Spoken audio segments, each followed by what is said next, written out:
I was kind of like the token black kid. I felt like he was trying to send a message in some way that I was replaceable as a black boy. I just felt like once I didn't do what he wanted me to do, he tried to bring me down. Hello and welcome back to Drama Investigator. Jeffree Star, his cosmetics company, and a bunch of other makeup brands are being called out for racism, despite the efforts to be PR friendly by supporting the Black Lives Matter movement.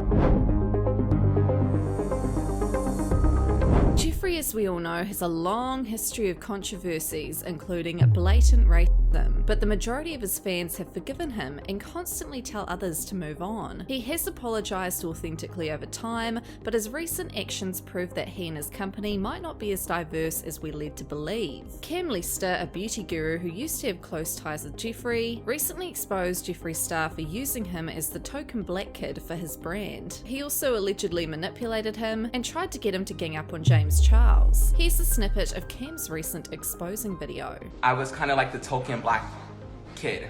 I felt like he was trying to send a message in some way that I was replaceable as a black boy, and you know, I don't have, like, I don't know, I just felt like once I didn't do what he wanted me to do, he tried to bring me down. And well, not bring me down, he just didn't want to like, he fake supported me. He would talk about he loved me, and then he wouldn't, like, it just didn't reciprocate. It was like superficial. It was all superficial love. Someone on his team reached out to me yesterday asking if I know any black creators that will support Jeffree Star Cosmetics, and I'm like, in this climate, I really don't know, but I know recently before the Shane Dawson launch, he took off a lot of black boys in beauty right before the Shane Dawson thing launched, and he was like, or she was like, the girl that works for him was like, basically, oh, we did that a whole PR wipe, and it wasn't nothing personal between the black beauty boys, but a lot of black beauty boys, like I think it was like 4 or 5, were saying that they got taken off the Shane Dawson PR list, or the Jeffree Star PR list, and haven't had PR since then.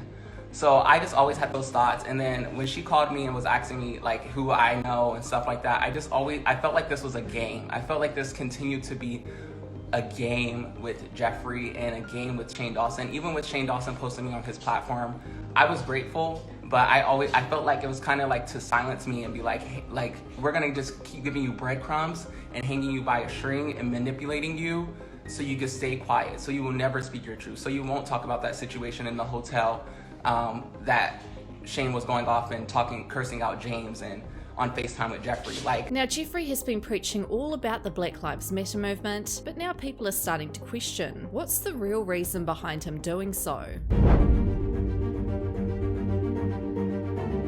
ABH Cosmetics is another popular makeup brand that's been called out by a former influencer who used to work for them. Now, Taj has actually spoken out before about how ABH has treated her, but she recently exposed more dirt about her treatment by the company on her Instagram. This is all in light of ABH preaching that they support the Black Lives Matter movement by donating $1 million to foundations that support the movement. Get ready to be shook. Taj's statement reads, "Standards. I've been alluding to this and hinting at this for months. I've already spoken about it before, but as nothing in my situation has changed, it's time to talk about it again, and this time permanently. Late last year, I was struggling financially and had asked Jackie Aina if she knew of any brands looking to collab. She put in a good word with Norvina of Anastasia Beverly Hills. We all know this. She mentioned it when she announced weeks later that I was to be the brand's first ever content creator. She sent me a DM beforehand and asked me what I was looking for in terms of work. I explained what type of work I'd done for some other brands up to that point and stressed that I was looking for full-time work. She said she could figure something out because she wanted to have me do work for the brand. I had just gone viral twice in a week for my TikToks, so all my social medias were blowing up. Great exposure for everyone, cool. She asked me what I charged. I said $9.70 per post. She said that was great and told me someone would be in touch soon. Norvina announced a few days before Halloween that I was to be the brand's first ever content creator on Twitter, asked if she could tag me and everything. A few days later was the Halloween party in LA, which I was attending, so when I got my official offer from Natalia, who runs the PR emails for the brand, offering offering me $1,000 per week for 2 pieces of content. We'll get back to that, but said the contract would come in a few days from a girl named Robin, as they were short-staffed on setting up and finishing planning the party. I said okay and thought nothing of it. I sent Robin an email introducing myself and got an automated response because she was at a wedding and out of office. First and foremost, $1,000 for 2 pieces of content breaks down to $500 per piece of content, which is not what I quoted. But I said, okay, $1K a week pays the bills, I can save, we can revisit and re-establish rate down the line when I'm situated. Never got to that point. After the party, I got a phone call from Robin introducing herself. This is where it started to get weird. She still had no contract sent to me. It was now the second week of November and I had no contract. She said, we don't like to make bad deals, so we wait until Mercury is out of retrograde before we do any business deals. Like in real life. I said, okay, thinking, LA people are weird. I didn't get my contract until 2 days before Christmas. That's 2 months of waiting. In the meantime, Robin had me film and submit, which they were ultra nitpicky in editing, a Christmas takeover. In that contract, all, and I do mean all, my creative rights were stripped. I wasn't allowed to post my own content without written consent from the brand. They were to own it in perpetuity and gave themselves rights to duplicate my work and slap their name on it as the author without my consent. I had my dad read over it. He then sent it to a lawyer who told me not to sign anything because the contract was predatory.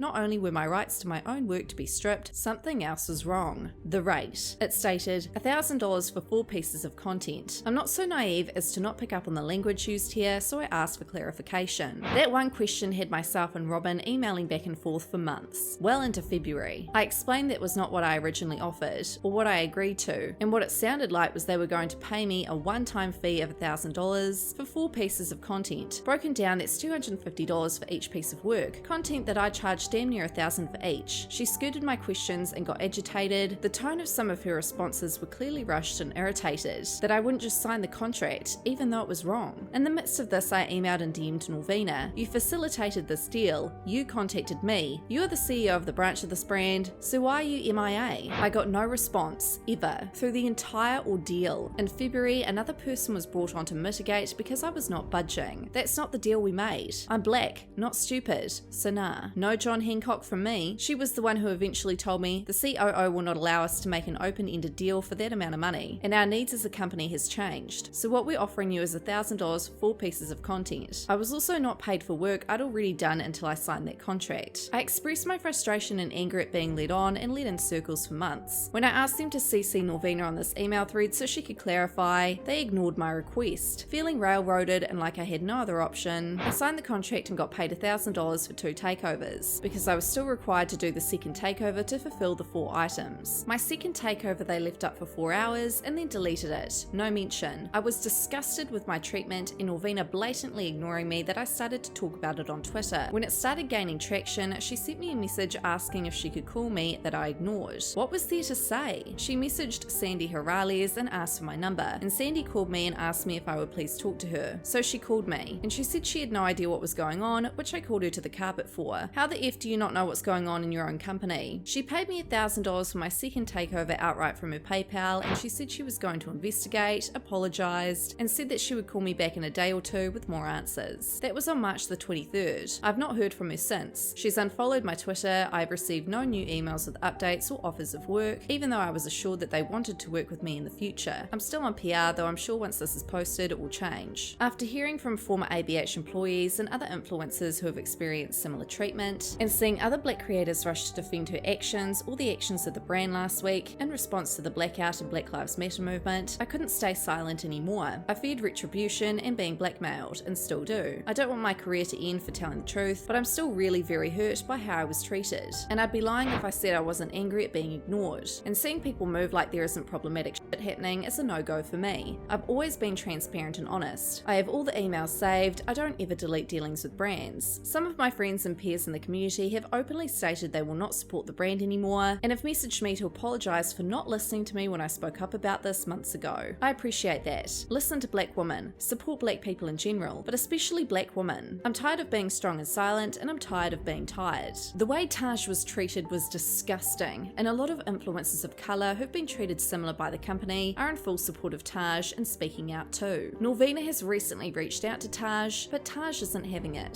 Taj exposed Norvina on her Twitter stating, "Hi, I'm very overwhelmed right now. I received a lot more support on my post than I thought. I'm very close to 100k now, which makes me want to throw up. Norvina wants to work with me one-on-one. I'm on the fence about this. All communication will be public. I've read a lot of alarming things about the brand and do not want to do a disservice to those who have shown me overwhelming support. Your opinion as my peers and followers matter to me too, so I'll be transparent as I've always been going forward. I will respond to her on Thursday or Friday after I've made a list of pros and cons, as well as terms for working together if I decide that's the best course of action. Thank you all for believing me and supporting me. I'm exhausted from responding to so many, but I love y'all." Just because ABH donated $1 million to the Black Lives Matter movement doesn't necessarily mean that they practice what they preach. Recently, the former creative producer of the popular brand Milk Makeup has exposed her poor and unfair treatment whilst working for the company. Adela Watu-san had said, "I worked as a creative producer with Milk Makeup in 2017-2018. My life was made a living hell by the VP of Marketing, Nicole Fruski, and all other white employees who were either complicit or ignorant to what was happening around them. I came to Milk Makeup because of its pillars of inclusivity, diversity, and unity, but it stands for none of that. As I was working there, Fruski had hired her previous co-workers from her time in a similar role at Benefit Cosmetics. Milk Makeup was quickly restructured, causing me to work closely in producing photos and videos with these new employees, such as the director of social media and the in-house content creator. I experienced the following situations. There was chatter around the interns that they were asked to deliver the upcoming Kush mascara, to editors in the manner of a deal exchange with little baggies for the mascara. They were uncomfortable with the task of using culture to sell beauty products at a time in which Black Americans are disproportionately affected by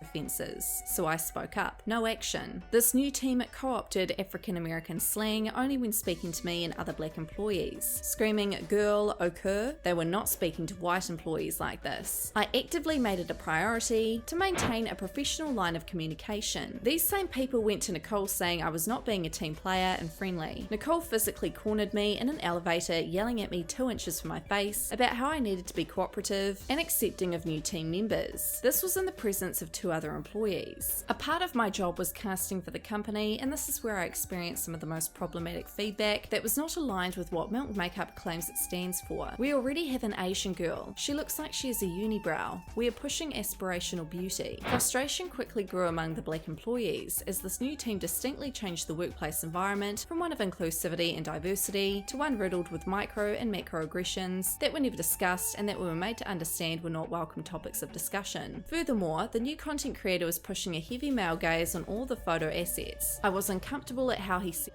the products. I expressed my opinion. I even once stopped them from shooting a photo with an Islamic crescent moon and star that the team thought looked cool as a makeup look on a model's face. Any and every time that I stood up or blindly didn't follow orders that I didn't agree with, I was silenced as these new employees pushed a toxic and deeply problematic work culture in the company. At every turn, Milk Makeup did not hear any of the feedback given by me and other Black employees. I know others have their own stories, but these are some of my experiences. Milk Makeup missed me with that fake solidarity.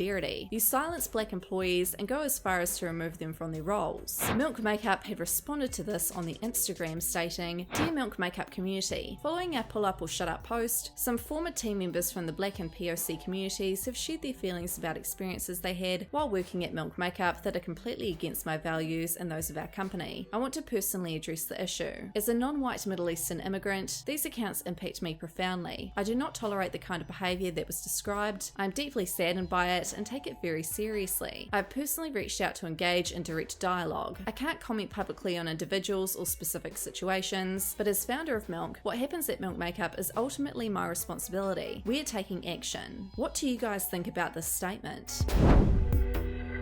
Kylie Cosmetics is yet another company being called out for not practicing what they preach. They had recently posted this statement to the Instagram. "Kylie Cosmetics is here for pull up for change, for our team, and for the Black community. We are proud of the diversity within our company with a team of Black, White, Asian, Native American, Hispanic, and Middle Eastern women. As our team grows, we commit to a continued focus on ethnic diversity in the workplace and the recruitment of Black employees. The number you see above represent the people at our Kylie Cosmetics Kylie Skin HQ." Well, that's all very well and good, but they say that they're proud of the diversity in their company, but the Kylie Cosmetics Instagram doesn't reflect this. So, what are your guys' thoughts? Let me know in the comments.